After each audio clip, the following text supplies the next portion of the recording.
सिंधड़ी मां के ख़बर ॾींदा हलूं फ़कीर दिलबहार नुकुर जे रिपोर्ट मुताबिक़ सिंधड़ी भरिसां ॻोठ फ़कीर हाजी वशाम बिरोही आला हज़रत पीर साईं शाह मर्दान शाह शिटढ़णी रहमतुल्लाह अलैह जे योम विसाल जे हवाले सां तक़रीब मुनक़िद। सैयद शाह मर्दान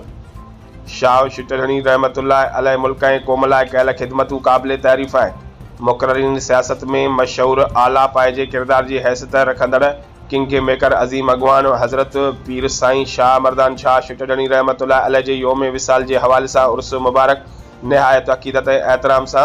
फ़कीर हाजी वशाम बिरोही रहमतुल्लाह अलैह जे आसन में बान चौकी जे हुर जमायत फ़कीरन खान महमद बिरोही फ़कीर मोहम्मद उस्मान बिरोही फ़कीर महमद जान बिरोही ऐं ॻोठाणनि तरफ़ां मल्हायो वियो। पीर साईं शाह मर्दान शाह शिटढ़णी रहमतुल्लाह अलैह जो हिन मुल्क वतन अज़ीज़ लाइ ॾिनल क़ुर्बानियूं कंहिंखां ॻुझियूं न आहिनि। ख़ुसूसी ख़िताब आलम दीन महमद नदीम अत्तारी पंहिंजे ख़िताब में चयो त आला हज़रत पीर साईं पागारो शाह मर्दान शाह शिटढ़णी रहमतुल्लाह अलैह जो हिन वतन अज़ीज़ लाइ ॾिनल क़ुर्बानियूं कंहिंखां बि ॻुझियूं न आहिनि। हिन आलीशान उर्स मुबारक जे प्रोग्राम जी सदारत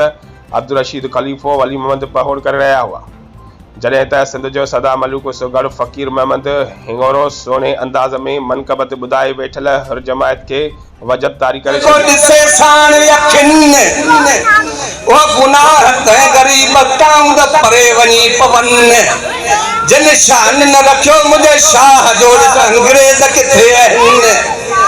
आला शान उन्नड़ चया है अरबिन जान मोहम्मद जान मलद घोरिया घोट पीरदा